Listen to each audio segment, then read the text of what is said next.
पवन सुत हनुमान की जय। मानस गंगा के निरंतर धार में बह रहे विनित श्रोता समाज में उपस्थित महाराज दशरथ जी के समान बैठे हमारे पितागण, महारानी कौशल्या जी के समान बैठी हमारी माताएं नन्हे मुन्ने बाल गोपाल, और इस राम रसामृत रामचरण अनुरागी के चातक चकोर की नए विराजे संतगण, आज अपनी भागीरथी प्रयास इस मानस सत्संग को आयोजित करने वाले समस्त आयोजकगण, अपनी कोकिल कंठ से हमें संचालित करने वाले परम आदरणीय उद्घोषक महोदय जी, आइए आप सभी के पावन श्री चरण कमलों में हमारी मंडली श्री आराधना बालिका मानस परिवार को निरूपारा बालोद सादर नमन करती है, प्रणाम अर्पित करती है, प्रणाम अर्पित करती है। आइए संत समाज, आज हम ऐसे सत्संग रूपी तरिया में बैठे हैं जहाँ ज्ञान की सरस्वती, कर्म की यमुना और भक्ति की गंगा प्रवाहित होती है। तो चलिए ऐसे राम कथा रूपी सत्संग की तरिया में चल करके गोता लगाने का प्रयास करें और अपने जीवन को राम जी के चरणों में समर्पित करें। और आइए, मेरे कथा प्रसाद के रूप में मिला है रामचरित मानस का तृतीय सोपान अरण्य कांड दोहा क्रमांक 4, जहाँ पर गोस्वामी श्री तुलसीदास जी महाराज ने लिखा कि बिनती करी मुनि नाई सिरु कह कर जोरी बहोरी, चरण सरोरुह नाथ जनी कबहु तजय मति मोरी। आइए, अत्रि मुनि जी आज भगवान रामचंद्र जी के चरणों में बैठे हैं और विनती कर रहे हैं। और क्या विनती कर रहे हैं, ये आपको और हमको आज सीखना है कि जब भी हम भगवान के सामने प्रणाम करें भगवान को या भगवान के मंदिर में जाए तो हमें भी भगवान से विनती यानी प्रार्थना, हमको भगवान से क्या प्रार्थना करनी चाहिए, ये आज अत्रि मुनि जी के चरित्र से सीखो। ये तो रही एक भाव। और दूसरा भाव ये है कि हमारी माताओं की संख्या बहुत ज्यादा है और माताओं के लिए सुंदर सा कथा प्रसंग निकाला गया है कि आज माता अनुसुईया सीता जी को पतिव्रता धर्म की कथा बता रही है। और भारत देश में 75% महिलाओं को ये नहीं पता होगा कि नारी धर्म होता क्या है। तो जिनको नहीं पता है कि नारी धर्म होता क्या है, बिल्कुल आज यहाँ पर बैठ करके आप ये कथा को सुनिए कि नारी धर्म होता क्या है, एक नारी का जीवन पति के चरणों में होता क्या है। बिल्कुल यहाँ पर बैठ करके आप सभी को सुनना है और नारी धर्म की कथा आज श्रवण पान करना है। सतीत्व धर्म होता क्या है और किन नारियों ने पति के चरणों में सतीत्व धर्म निभाया, पतिव्रता धर्म निभाया, इस पर थोड़ा विचार विमर्श करेंगे सुंदर से गणेश वंदना के पश्चात। क्योंकि कोई भी कार्य प्रारंभ होता है तो बुद्धि के देवता गणेश जी की वंदना की जाती। तो चलिए सर्वप्रथम गणेश जी की वंदना, तत्पश्चात आप सभी को हम नारी धर्म की कथा बताएंगे। स्यावर रामचंद्र की जय। बोली गजानन महाराज की जय। वक्रतुंड महाकाय सूर्यकोटि समप्रभा निर्विघ्नं कुरु मे देव सर्वकार्ये सुसर्वदा सर्वकार्ये सुसर्वदा।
महाराज की साचे दरबार की वंदे विधि हतने वत्पुण्येकम केशौर्य सौरभ समाहित योग चित्तम हंत्र मंत्र दाम मनीसम मुनि हंस सेवम श्रमानि साली परतीत पराग पुंजम नीलम कुज श्यामल कोमलांगम सीता समारूपित वाम भागम पाणौ महाशायक चारुचापम नमामि रामं रघुवंशनाथम अतुलितबल हावमीं शैलावदेहं धनुर्किशानं ज्ञानी नामाग्रगण्यं सकल गुणनिधानं मानरणामधीशं रघुपति प्रियभक्तं वातजातं नमामि रघुपति प्रियभक्तं वातजातं नमामि लखन सिया रामचंद्र संगर हारी। परम पिता परमात्मा भगवान श्री रामचंद्र जी के असीम अनुकंपा से असीम कृपा से आप सभी यहाँ पर बैठे हो भगवान की कथा सुनने, भगवान श्री रामचंद्र जी की पावन कथा को सुनने के लिए। आइए संत समाज, ये वो श्री रामचरितमानस है जिसमें 4 वेद 6 7 18 पुराण 9 व्याकरण 108 उपनिषदों का समावेश है। ये वो श्री रामचरितमानस है। बड़े बड़े संत महात्मा बताते हैं कि जो मनुष्य भगवान रामचंद्र जी की कथा को सुनता है, समझता है, जीवन में धारण करता है, उसे किसी भी प्रकार के वेद शास्त्र सुनने की आवश्यकता नहीं है। क्यों? वेद शास्त्र पुराणों की बात केवल और केवल श्री रामचरितमानस में समाहित है।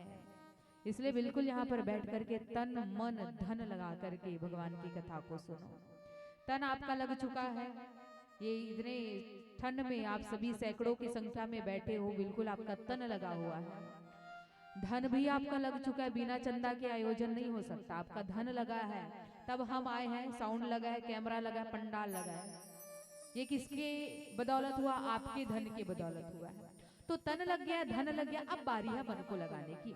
क्योंकि जब तक भगवान की कथा में हम मन को नहीं लगाएंगे तब तक कथा में आनंद नहीं आएगा, और मन कथा में नहीं लगेगा तब तक भगवान की कथा समझ में नहीं आएगी।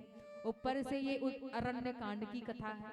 अरण्य यानी जंगल, कांड यानी घटना, और जंगल की घटना सर से ऊपर जाती है। लेकिन जो मनुष्य ध्यान से भगवान की कथा को सुन लिए ना, उनके हृदय में कथा प्रवेश करती है। तो कथा हृदय में धारण करना है तो ध्यान लगा करके, मन लगा करके सुनना पड़ेगा। तो आइए, कौन सी कथा है? तो बोले गोस्वामी श्री तुलसीदास जी महाराज द्वारा रचित रामचरितमानस का 3 सोपान अरण्य कांड दोहा क्रमांक 4। गोस्वामी श्री तुलसीदास जी महाराज ने लिखा क्या? विनती करी मुनि नाई सीरो, कहा कर जोरी बहोरी, चरण सरोरुह नाथ जनी, कबहु तजय मति मोरी, चरण सरोरुह नाथ जनी, कबहु तजय मति मोरी। आज अयोध्या के सम्राट दशरथ, जिनके 4 पुत्र रहते हैं, राम लक्ष्मण भरत शत्रुघ्न, महारानी कैकेयी महाराज दशरथ जी से 2 वरदान मांगती है। पहला ये कि भरत को युवराज पद दे दिया जाए, और दूसरे वरदान के रूप में कि राम को तपस्वी का वेश बना करके वन में भेजा जाए। राम लक्ष्मण सीता तीनों जो है माता पिता की आज्ञा को सुरु धारे कर 14 वर्षों की वन यात्रा के लिए वन में आते हैं। केवट को नौका मांगते हैं, गंगा जब पार लगाते हैं भगवान, तो कहाँ पहुंचे? बोले अत्रि मुनि के आश्रम में। कौन से मुनि? बोले अत्रि मुनि, नाम से स्पष्ट भाई, अत्रि। यदि किसी शब्द के आगे आ अक्षर को लगा दिया जाए तो शब्द का अर्थ बदल जाता है। सत्य के आगे यदि मैं आ लगा दूं तो उसका अर्थ क्या हो जाएगा? असत्य हो जाएगा, मतलब सत्य का असत्य हो जाएगा। वैसे ही त्रि यानी 3, त्रि के आगे अ अक्षर को लगाया है, त्रि यानी 3 और अ यानी नहीं, तो त्रि यानी मतलब 3 चीज जिसके जीवन में नहीं है। और वो 3 चीज क्या? बोले दैहिक, दैविक, भौतिक, संताप, ये 3 चीज जिसके जीवन में नहीं है वही कौन है? बोले अत्रि मुनि। तो आज अत्रि मुनि के आश्रम में जब भगवान आते हैं ना, अत्रि मुनि जी बहुत प्रसन्न हो जाते हैं, अति गदगद हो जाते हैं कि भगवान स्वयं चल करके मेरे आश्रम में आए हैं।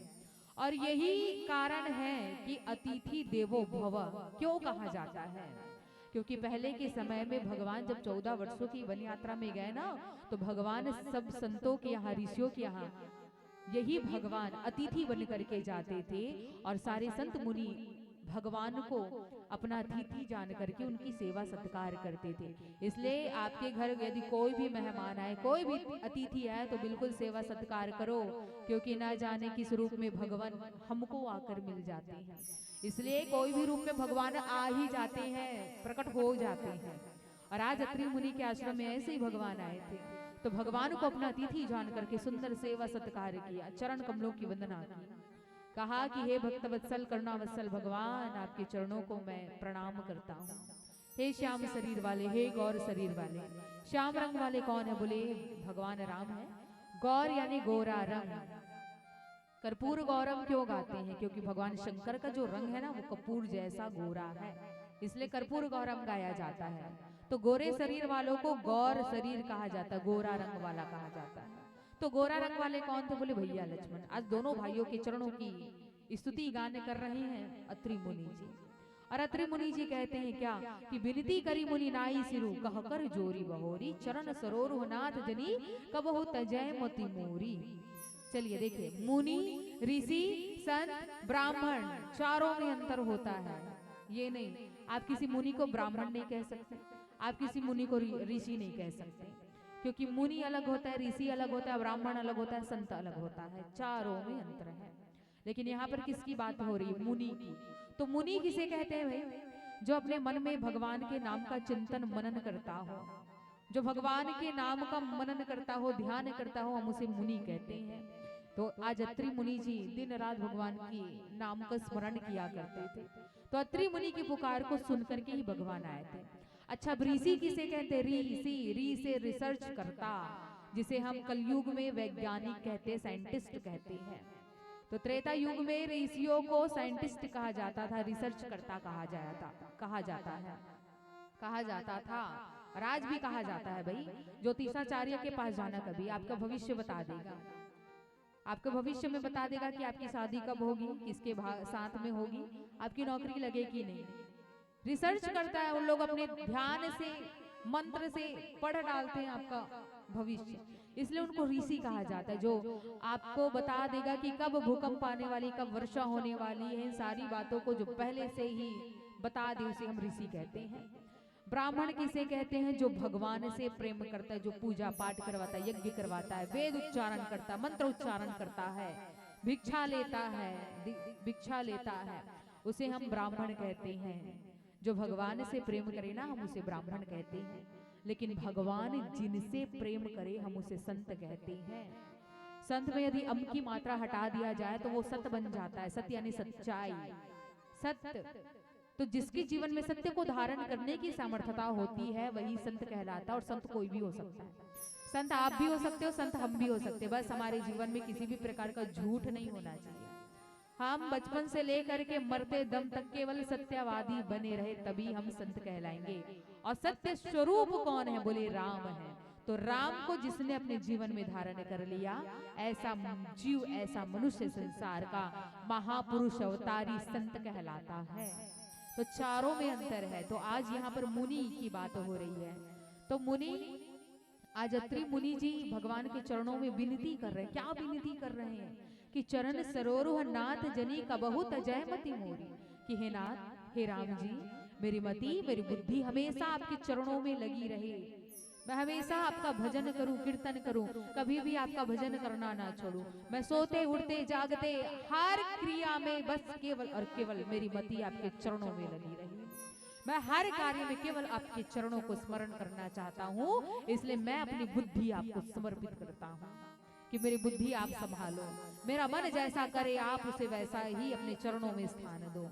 तो कहने का मतलब यह, संत समाज, हम भगवान के पास जाते हैं तो हम केवल भौतिक पदार्थों की कामना करते हैं, रोटी कपड़ा मकान, पैसा नहीं है तो पैसा मांगेंगे भगवान से, केवल भौतिक पदार्थों की कामना।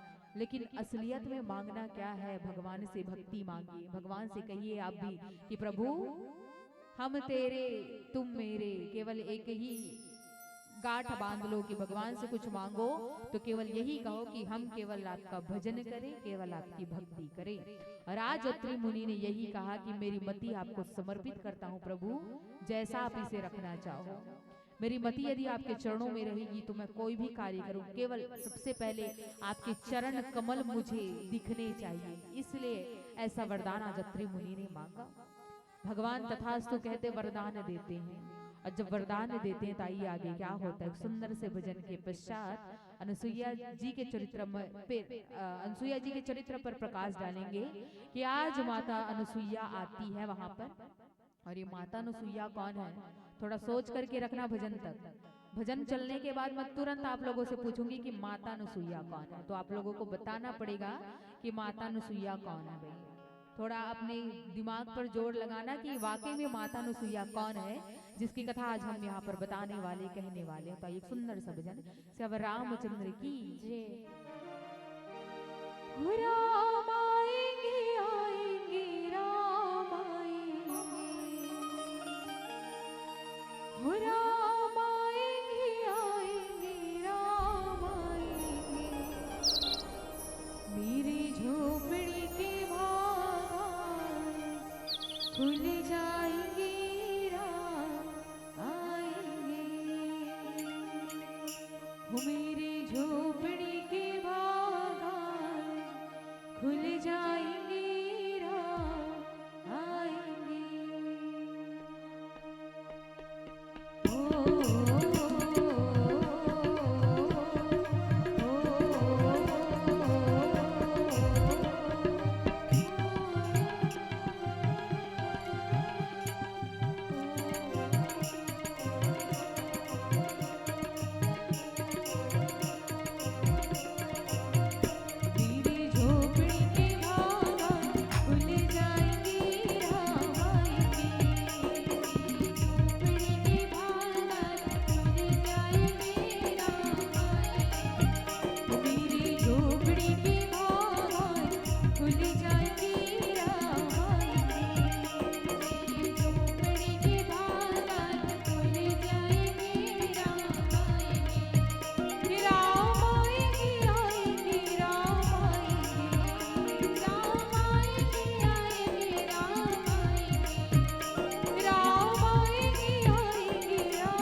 सभी जानते हो ना?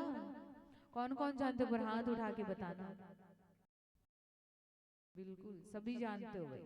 तो मैं चाहती हूँ इस भजन को एकदम खाली पीली बैठ करके नहीं सुनना है, इस भजन को सुन करके गाना है। तो चलो माताओं से निवेदन है, मोर साथ गाऊं महतारी हो, और जोर से गाऊं ना, इतना जोर से गाऊं कि मोर तक आवाज आए, ठीक है? राम आएगी तो अंगना सजाऊंगी,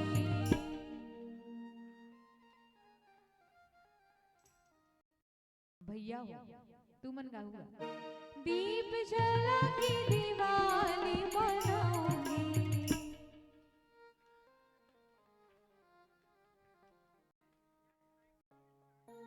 वाह, माइक नहीं है, मैं अकेला गा तो तुमन के जन हो, गिन लो भाई, इतना झन हो कि पूरा पंडाल हिल जाए, इतना जोर से गाना है। तो थोड़ा वो जोर से गाना महतारी हो, और इसने गाऊं ना, राम आएंगे तो अंगना सजाऊंगी। घर के पड़ोसी घला नहीं आए, बगल वाले घला नहीं आई, इसने बुलाहू था। तो भगवान ने बुलाना है तो एकदम कनिक जोर से दम दरहा गाहू भाई। तो निवेदन है थोड़े जोर से, राम आएंगे तो अंगना सजाऊंगी, जोर से, दीप जला के दिवाली बनाऊंगी। क्या बात। और मेरे राम का नाम सबसे सुपर होता है, मेरे राम जी का नाम सबसे सुपर होता है, और मेरे राम जी उन्हीं की झोली भरते जिनका दोनों हाथ, बिल्कुल दोनों हाथ ऊपर कर ले, और दोनों हाथ ऊपर करके मीठी मीठी तालियों से क्या, दोनों हाथ ऊपर करके जय जय श्री राम, जय जय श्री राम। मेरी जन्मों की सारी, मेरी जन्मों की सारी काम मिट जाएगी, राम आएंगे, मेरी झोपड़ी की भावना भूल जाएगी, राम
गावत हो ना, पाछू वाले मन गावत हो नहीं दीदी हो, बिल्कुल गाना है।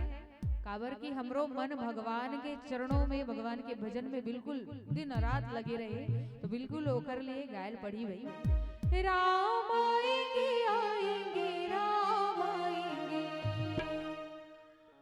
क्या बात, राम आएंगे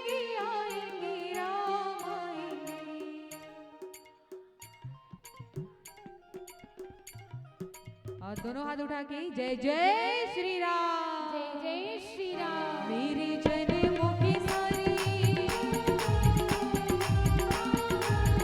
मेरे जन्मों की सारी पाप मिट जाएंगे राम आएंगे। मेरे झोपड़ी के भाग खुल जाएंगे राम। ओ मेरी झोपड़ी के भाग खुल जाएंगे राम आएंगे। झोपड़ी के भाग खुल जाएंगे राम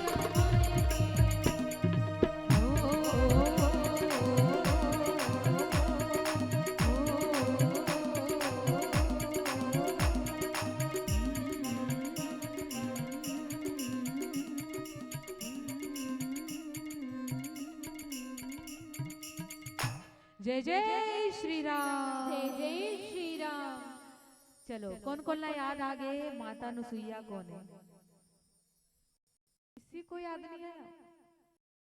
चलो मैं बताती हूँ माता अनुसुईया कौन है।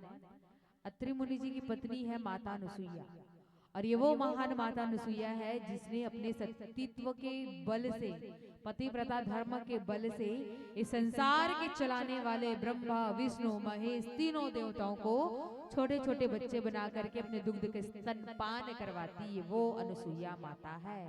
ये वो अनुसुईया माता है जिसकी कुटिया जब बनी रहती है तो अत्रि मुनि जी इनके पति हैं। तो भाई जाहिर सी बात है ना, रोज आपका पति अगर 4 बजे से उठ करके आपको अकेले छोड़ करके 10 किलोमीटर कहीं नहाने जाए तो आपको कितना बुरा लगेगा कि मेरे पति इतनी सुबह सुबह ठंड में नहाने के लिए जाते हैं, स्नान करने के लिए जाते हैं। वैसे ही माता अनुसुईया को लगा रोज अत्रि मुनि जी 10 किलोमीटर 15 किलोमीटर पैदल चल करके ब्रह्म मुहूर्त में उठ करके गंगा स्नान करने जाते थे। माता अनुसुईया को अच्छा नहीं लगता था कि मेरे पति को आने में देरी हो जाती है, और इतने सुबह से बहुत पहले से ये चले जाते गंगा स्नान के लिए, आने में बहुत समय लग जाता था। अब माता अनुसुईया को ये बात अच्छी नहीं लगती थी, तो माता अनुसुईया ने क्या किया, पतिव्रता धर्म से अपने सतीत्व के बल से गंगा की एक नदी को याचना की। गंगा माँ से हाथ जोड़ा, माँ मेरे पति इतने दूर पैदल चल करके आते गंगा स्नान के लिए, मेरे सतीत्व में यदि इतना बल है तो आज इस गंगा की एक लकीर खींचूंगी और गंगा की एक धार को मैं अपने आश्रम के आगे बहा करके रहूंगी। ऐसा प्रण लेती है माता अनुसुईया, एक लकड़ी लेती है और गंगा को मन ही मन संकल्प करके गंगा की एक धार को अपने आश्रम के आगे से निकालती है। जैसे लकड़ी से लाइन खींचती है, गंगा की एक धार उसके आश्रम से आती है। ये वो अनुसुईया माता है जिसने अपने पति के लिए गंगा की दिशा को मोड़ दी। तो ये होता है सतीत्व धर्म कि आप अपने पति से प्रेम कैसे करो, पति से प्रेम कैसे करो। तो बोले अनुसुईया जैसे करो, सीता जैसे करो, पार्वती जैसे करो। ये सब कैसी नारियां? बोले पतिव्रता धर्म का पालन करने वाली नारियां हैं। ऐसी अनुसुईया माता है जिसके चरण, जैसे ही माता अनुसुईया वहां पर आती तो माता सीता अनुसुईया माँ के चरण कमलों को प्रणाम करती है।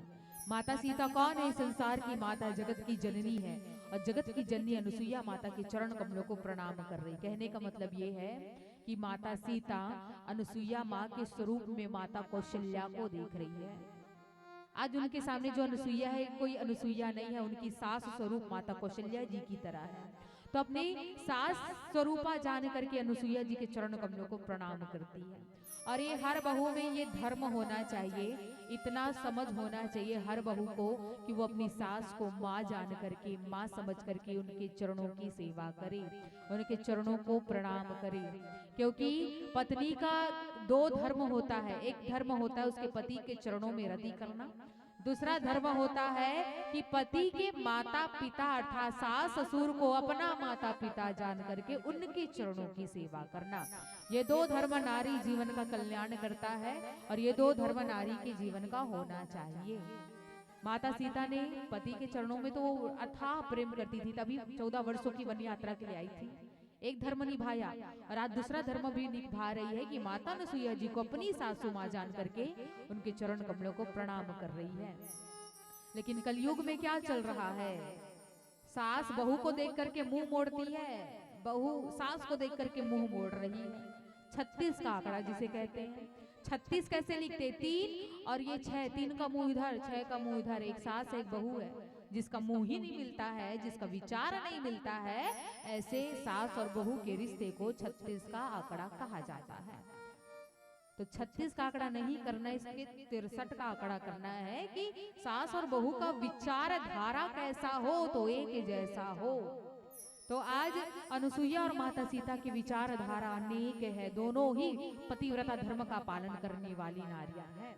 माता अनुसुईया इतनी गुदगुद हो जाती है कि सीता को अखंड सौभाग्यवती का वरदान देती है।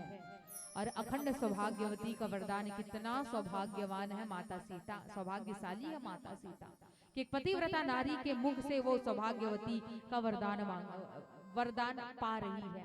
और वो भी कैसा बोले, अखंड सौभाग्यवती का वरदान कि कभी भी सीता तुम्हारा सिंदूर नहीं मिटेगा, इतनी सौभाग्यशाली हो तुम। अखंड जिसे कहा जाता है, जिसे कोई खंड नहीं कर सकता, ऐसे अखंड सौभाग्यवती का वरदान माता सीता को मिलता है। अब माता अनुसुईया क्या करती है कि माता सीता को कक्षुक भीतर लेकर के आती है, अपने पास में बैठाती है।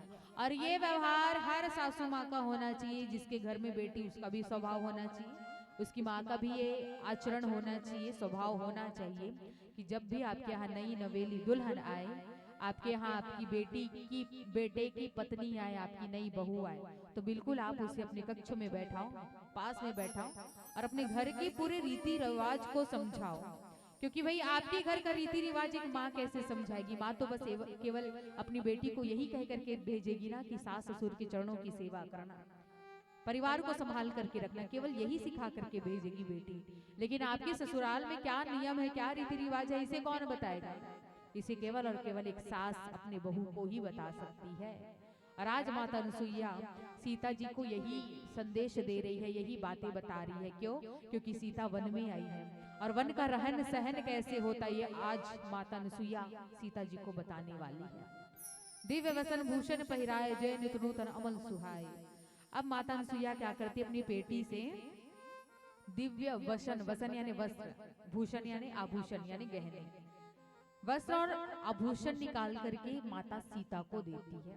कहती कि बेटी सीता, तुम राम की पत्नी हो, एक क्षत्रिय नारी हो, और एक विवाहित नारी को, एक भारतीय नारी को, एक क्षत्रिय नारी को और एक पतिव्रता धर्म का पालन करने वाली नारी को हमेशा साज श्रृंगार में रहना चाहिए। भले ही तुम तपस्विनी हो, वल्कल वस्त्र तुमने धारण किए हैं, लेकिन शरीर पर, अंग पर आभूषण नहीं है। और जब तक आभूषण नहीं पहनोगी, जब तक गहने नहीं पहनोगी, तब तक तुम्हारी सुंदरता कम है। वैसे तो माता सीता अपने आप में बहुत सुंदर थी, लेकिन हर नारी धर्म ये कहता है कि जब भी कोई नारी धर्म अपने पति के सामने जाए तो उसे हमेशा 16 श्रृंगार में रहने चाहिए। और माता सीता जी सारा राजकीय वस्त्र उतार करके आई थी, राजकीय गहने उतार करके, वल्कल वस्त्र धारण करके, तपस्विनी का रूप धारण करके वो भगवान के साथ वन में आई थी। तो माता अनुसुईया अपने गहने को सीता को देती है कि लो सीता, ये दिव्य वसन है, क्योंकि तुम जंगल में रहने वाली हो और जंगल में नहाने का दिक्कत है, कपड़ा बदलने का दिक्कत है, एक अकेली स्त्री हो तुम, और जंगल में कैसे रहना है, इसलिए ये दिव्य यानी चमत्कारी वस्त्र और आभूषण माता सीता जी को प्रदान किया जाता है। और आप सभी को मैं ये बता दूं कि जो वस्त्र आज माता अनुसुईया ने सीता जी को प्रदान किए हैं, ये वही वस्त्र है जिसे माता सीता जी पूरे 14 वर्षों के वन काल तक पहनती है। एक साड़ी में पूरे 14 वर्षों का वन यात्रा निकाली है। क्योंकि भाई वो वस्त्र कैसे थे, बोले चमत्कारी वस्त्र, जे नित नूतन, जैसे नया दिन आता वो साड़ी अपने आप स्वच्छ हो जाता, वो वस्त्र अपने आप स्वच्छ हो जाता। यदि कहीं पर से भी अगर वो वस्त्र फट गया है, जैसा नया दिन आएगा वो तुरंत अपने आप बन जाएगा। यदि कहीं पर धूल धक्कड़ मिट्टी लग गए हैं उस वस्त्र पर, जैसे नया दिन आएगा वो अपने आप स्वच्छ, सुगंधित, निर्मल हो जाएगा।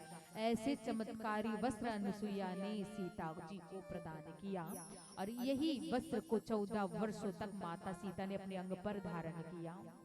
क्योंकि भाई वो चमत्कारी थे, एक पतिव्रता नारी, सतीत्व धर्म वाली नारी दूसरे सतीत्व धर्म वाली नारी को ये प्रदान कर रही है। और माता अनुसुईया कहती है कि सुनो सीता, जब भी अपने पति के सामने जाओ तो हमेशा ऐसे ही सज सवर करके जाना, 16 श्रृंगार पर रहना। इसलिए आप सभी माताओं से निवेदन है, बिल्कुल पति के सामने पति के नाम का सिंदूर होना चाहिए, मंगलसूत्र होना चाहिए, पति के नाम की चूड़ी, पति के नाम का साड़ी, पति के नाम का 16 श्रृंगार होना चाहिए। ऐसी नारी भारतीय नारी कहलाती है। तो बिल्कुल भारतीय नारी की परंपरा को आप सभी बनाए रखिए। छत्तीसगढ़ी में बहुत सारे हमारे वस्त्र आभूषण होते हैं, साटी होता, बिछिया होता, करधन होता है, पहुंची होता है, ऐठी होता है, बिल्कुल धारण करना ही चाहिए। जो पतिव्रता धर्म का पालन करने वाली है, जो अपने पति के चरणों में रति करती, प्रेम करती है। अब माता अनुसुईया कहरी से बधु सरस मृदुबानी, नारी धर्म का छुप ब्याज बखानी। अब चलिए नारी धर्म की कथा प्रारंभ होती है। जब तक एक लड़की विवाह नहीं करती है तब तक उसके नाम के आगे कुंवारी लगता है, कुंवारी कहलाती है।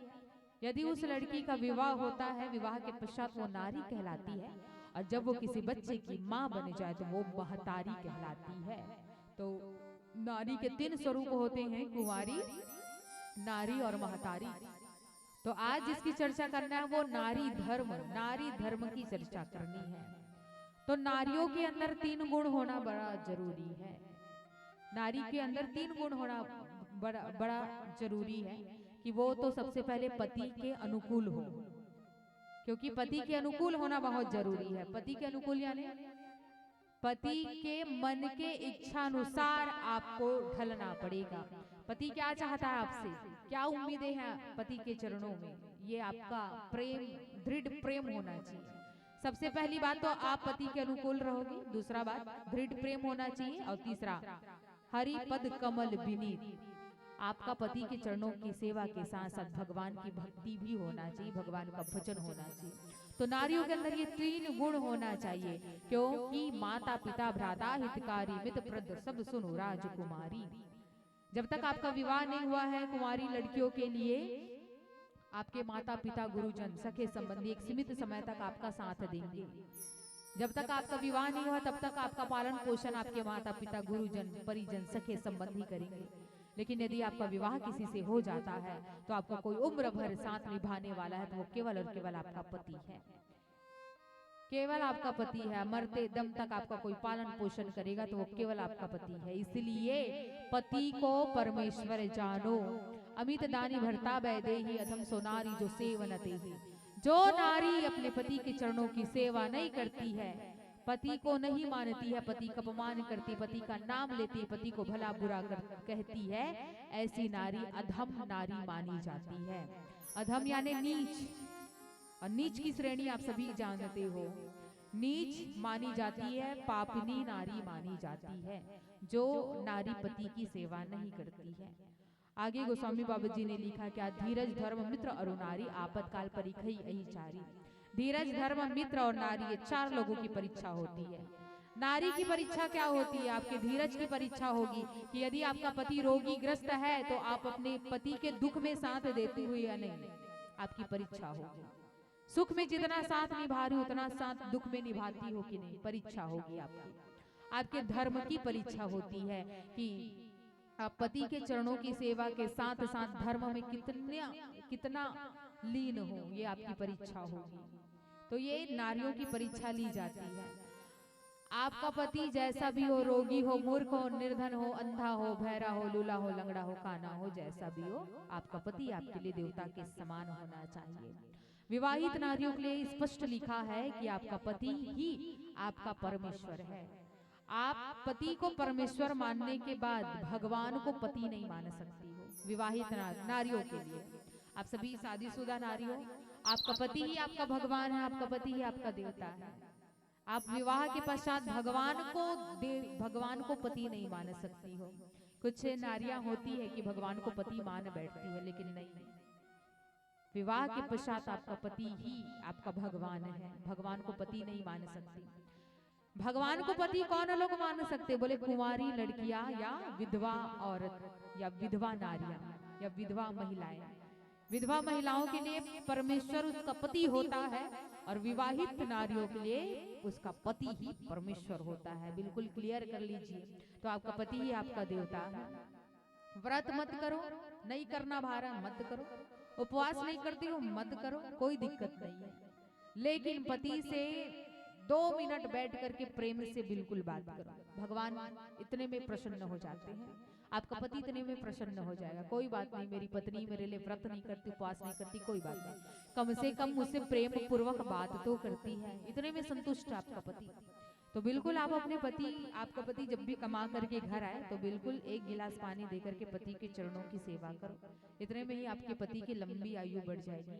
वैसे तो इसमें लिखा है क्या, ऐसहु पति कर किए अपमाना, नारी पाव जम पुर दुख नाना, कि जो नारी अपने पति का अपमान करती है, अपने पति के बारे में भला बुरा कहती है, ऐसी नारी जमपुर यानी यम की श्रेणी में जाती है, यम के द्वार जाती, तरह तरह के दुख को भोगती है, कष्ट झेलती है और कई कल्पों तक नरक में वास करती है। मैं नहीं कह रही हूँ भाई, पूरा लिखा हुआ है रामचरितमानस में।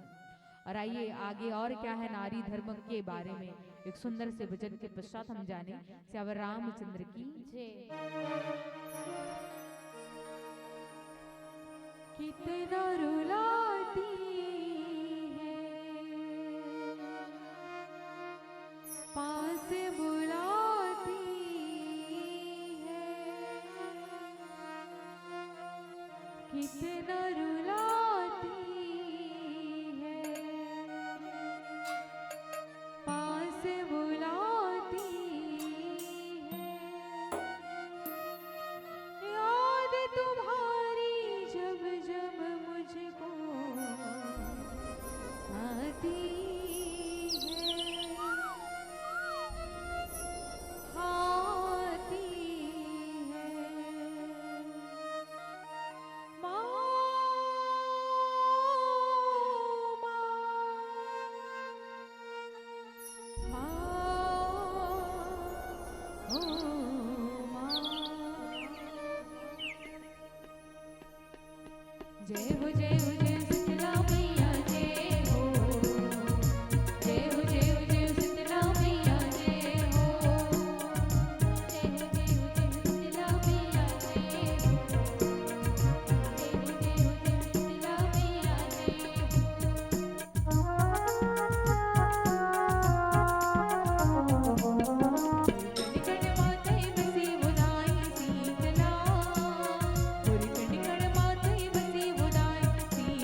से बोली शीतला मैया की जय सांच दरबार की जय पवन सुत हनुमान की। जय। आइए संत समाज अब आगे गोस्वामी श्री तुलसीदास जी महाराज लिखते हैं क्या। उत्तम के यस बस मन माही सबने हुआन पुरुष जग नाही। मध्यम परपति देखे कैसे भ्राता पिता पुत्र निज जैसे। इस संसार में नारियों को 4 श्रेणी में बांटा गया है। सबसे पहले उत्तम वर्ग की नारी, दूसरा है मध्यम वर्ग की नारी, तीसरा है सामान्य वर्ग की नारी और चौथा है नीच वर्ग की नारी, मतलब अधम, जो सबसे निम्न स्तर होता है उस वर्ग की नारी।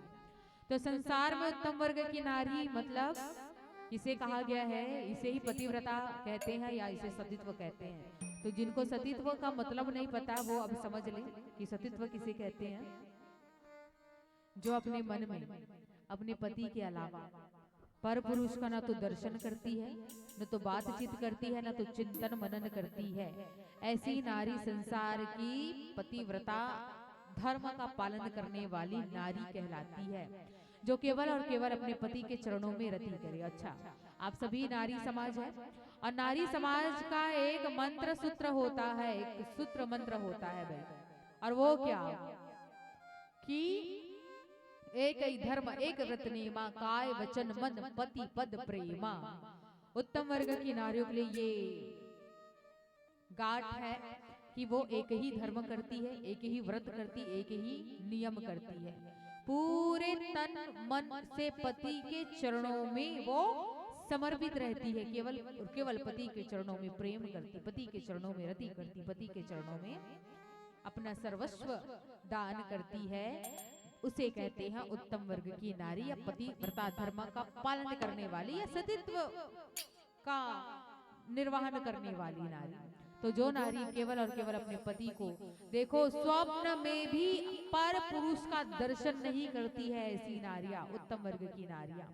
तो स्वप्न में भी पर पुरुष का दर्शन जो नारी नहीं करती है, ऐसी नारी संसार की सर्वश्रेष्ठ नारी कहलाती है, उत्तम वर्ग की नारी कहलाती है। अब आते हैं मध्यम वर्ग की नारी की बात।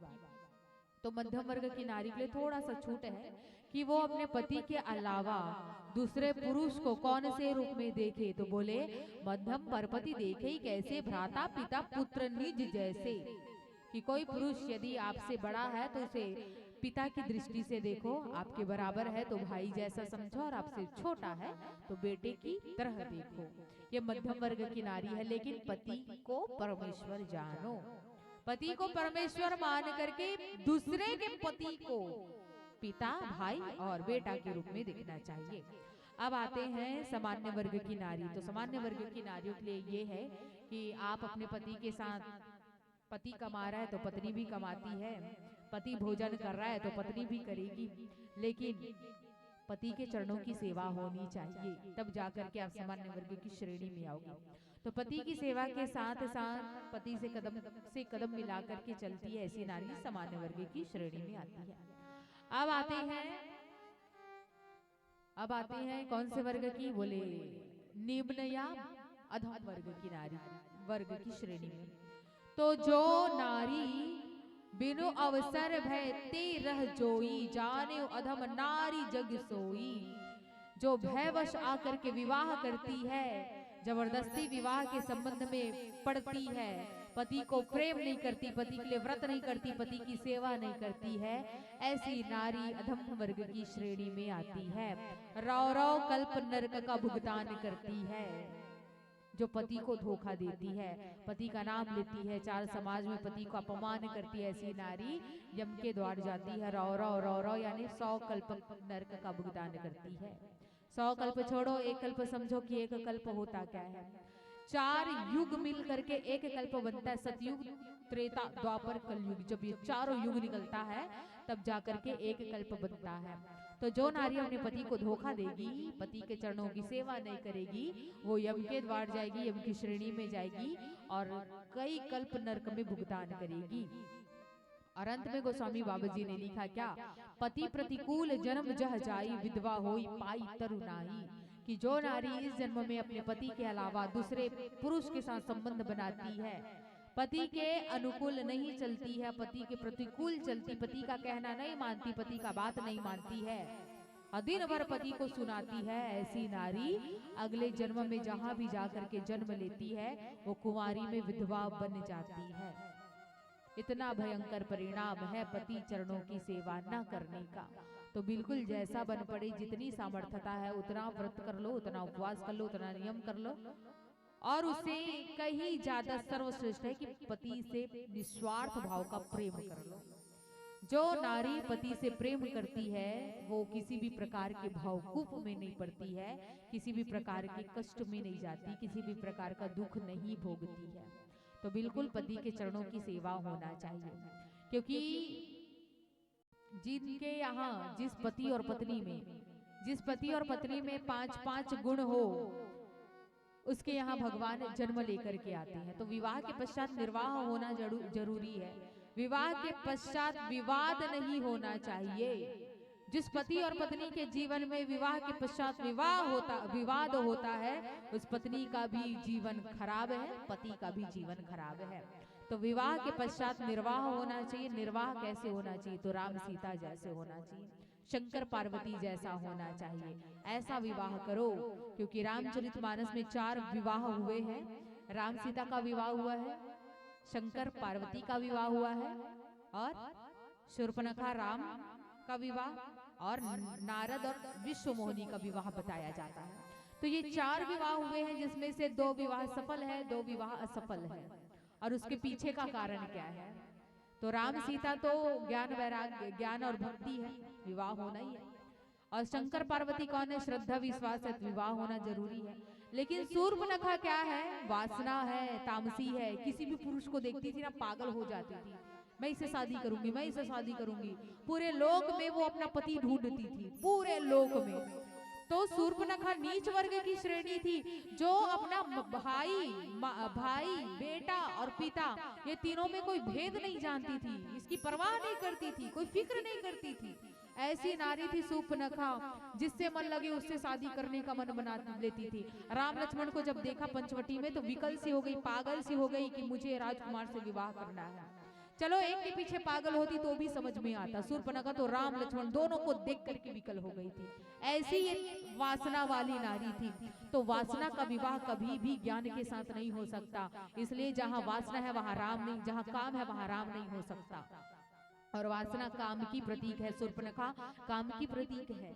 और ऐसी वासना शूर्पणखा जो है राम जी से शादी करना चाहती थी, विवाह करना चाहती थी। तो भगवान के पास तो पहले से ही माता सीता थी, भगवान ने मना कर दिया, मैं नहीं करूंगा शादी, मेरा शादी हो चुका है। तो कभी भी वासना और राम का मिलन नहीं हो सकता है शूर्पणखा, इसलिए उनका विवाह असफल हुआ। और अब आते हैं किसकी बारी? नारद जी और विश्वमोहिनी का विवाह असफल हुआ, क्योंकि नारद जी जिससे विवाह करना चाहते थे वो कौन थी पता है? विश्वमोहिनी कौन है? भगवान की 2 नारियां, एक भक्ति रूपी नारी, एक माया रूपी नारी है। तो माया रूपी जो नारी है भगवान की नारी है, वो नारी यानी पत्नी, भगवान की नारी है माया। और माया कौन थी? विश्वमोहिनी थी, वो भगवान की पत्नी थी विश्वमोहिनी। और नारद जी भगवान को क्या मानते थे? पिता मानते थे। तो पिता की पत्नी क्या हुई? माँ हुई। मतलब नारद जी जिससे विवाह करना चाहते थे वो कौन थी? उनकी माता थी। इसलिए माँ और बेटे का विवाह कभी नहीं हो सकता है। तो नारद जी और विश्वमोहिनी का विवाह नहीं हुआ, उसके पीछे का कारण क्या था? कि नारद जी एक बालक है और विश्वमोहिनी क्या? उनकी माँ के समान है। तो कभी भी एक बेटा और माँ का विवाह नहीं हो सकता, इसलिए विवाह सफल हुआ। और एक और कारण भी है, नारद जी वैराग्य है और विश्वमोहिनी कौन है? माया है। तो वैराग्य और माया एक साथ कभी एक जगह पर नहीं रह सकते। जहाँ वैराग्य है वहाँ माया प्रवेश नहीं कर सकती, और जहाँ माया है वहाँ वैराग्य नहीं आ सकता। तो बिल्कुल ये दोनों अलग अलग है। यही कारण है कि रामचरितमानस में 2 विवाह सफल हुए, 2 विवाह असफल हुए हैं। तो आइए, कथा प्रसंग तो मेरा पूर्ण हो ही चुका है। इस प्रकार से माता अनुसुईया सीता जी को पतिव्रता धर्म की कथा बताती है। और वैसे तो आवश्यकता नहीं थी माता सीता जी को पतिव्रता धर्म की कथा सुनने की, क्योंकि माता सीता खुद अपने आप में एक सतीत्व नारी है, एक नारी धर्म है। माता सीता जी से सीखना है हमको कि नारी धर्म का पालन कैसे करना है। माता अनुसुईया आशीर्वाद देती कि सुनो सीता, तुम्हारा नाम लेकर के इस संसार की सारी नारियां जो है पतिव्रता धर्म का पालन करेगी। इस संसार की सारी नारियां तुम्हारा नाम लेकर के पतिव्रता धर्म का पालन करेगी और शुभ गति में जाएगी। तो एक और बात है संत समाज, स्त्रीलिंग को ही नारी नहीं कहा गया है, नारी आप भी है। जिस पुरुष का मुंह छाया है, दाढ़ी आया, वो भी संसार का नारी है। क्यों? क्योंकि रघुपति भगवान हमारा पति है, आपका भी पति है। आप एक नारी हो और नारी मतलब आपको भगवान को पति मानना है और भगवान के पति की चरणों की जिस दिन आप सेवा करोगे, जिस दिन भक्ति करोगे, उस दिन शुभ गति में जाओगे। तो ये पूरा संसार माया में लिप्त है, इसलिए लिखा सहज अपावनी नारी पति कि हम सब कौन है, नारी है और माया में ग्रसित होने के कारण हमको अपावन कहा गया। लेकिन हम अपावन होने के बाद भी यदि भगवान के चरणों में प्रेम कर ले, भगवान के चरणों में प्रीति कर ले, भगवान के चरणों की भक्ति कर ले, तो हम अपनी गति सुधार सकते हैं, हम शुभ गति में जा सकते हैं, हम स्वर्ग सिधार सकते हैं। तो बस यही भाव के साथ आप सभी से एक भजन के पश्चात सुंदर से विदाई लेंगे। श्री रामचंद्र की जय। पाए हर जिंदगी चार दुनिया, माटी माया माई सारी दुनिया, हरि भक्ति भजला भुलाई डारी, मोह माया ममला मिलाई डारी, मोह माया ममला मिलाई डारी। सिया राम हरि राम, ताली बजा के जयकारा संग धीरे धीरे डो। और आइए अंतिम भजन है, तो बिल्कुल मीठी मीठी तालियों के साथ इस भजन को हमारे साथ में गाना है। जय जय श्री राम, जय जय श्री राम।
मीठा ताली ला तो बजावत हो, लेकिन मोर साथ में सिया राम गाना है, हरि नाम गाना हो, जोरदार ताली ला बजाना है। तो चलो लेडीज इज फर्स्ट। दीदी हो आप मला निवेदन है का मैं गाऊं सिया राम बोल तो आप मला दोनों हाथ उठा के सिया राम गाना है।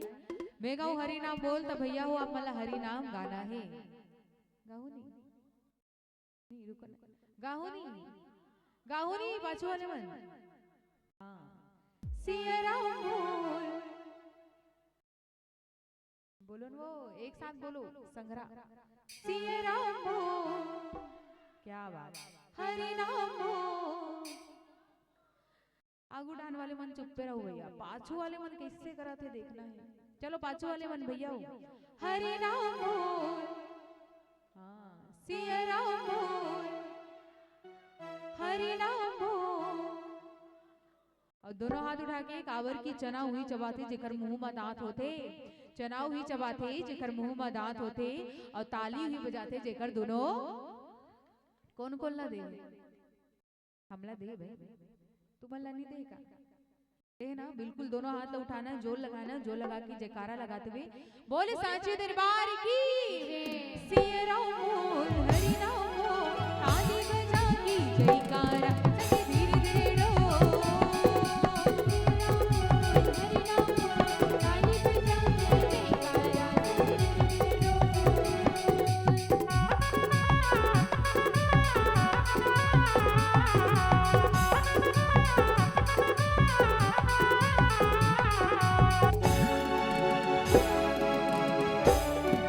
जय श्री राम।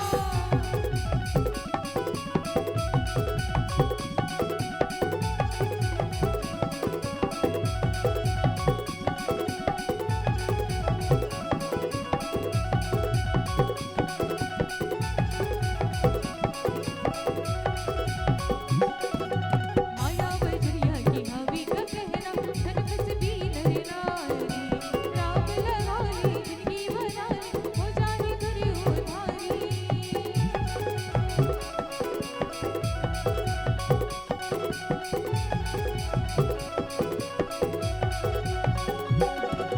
माया बजरिया की हवी का कहना, धन खस भी नर नारी। राम लगा ली जिंदगी बना ली, हो जाने करी उधारी। दुनिया की का ठिकाना है गा, दुनिया की का ठिकाना है गा। सबला बोला के हरि नाम बोल, सिया राम बोल। बोला तो ना, याद है नहीं? सिया राम बोल, क्या बात। हरि नाम बोल। और दोनों हाथ उठा के जोर लगा के बोले सांचे दरबार की। सिया राम बोल, हरि नाम बोल, ताली बजा की जयकारा सखी धीरे धीरे डोल। ताली बजा की जयकारा सखी धीरे धीरे डोल। आई है जीने की सारी दुनिया, फटी भया मोरी सारी दुनिया। आई है जीने की सारी दुनिया, फटी भया मोरी सारी दुनिया। हरि भक्ति भजलो बुलाई रन, ओह माया भवलो मिलाई रन, ओह माया भवलो मिलाई रनी।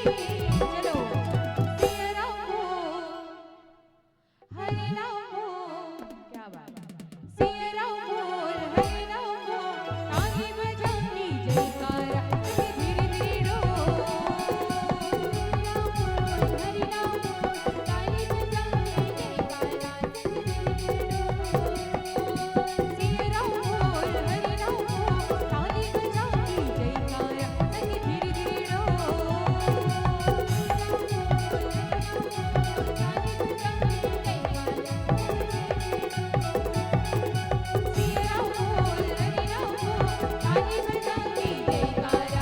धीरे धीरे बोले सांचे दरबार की।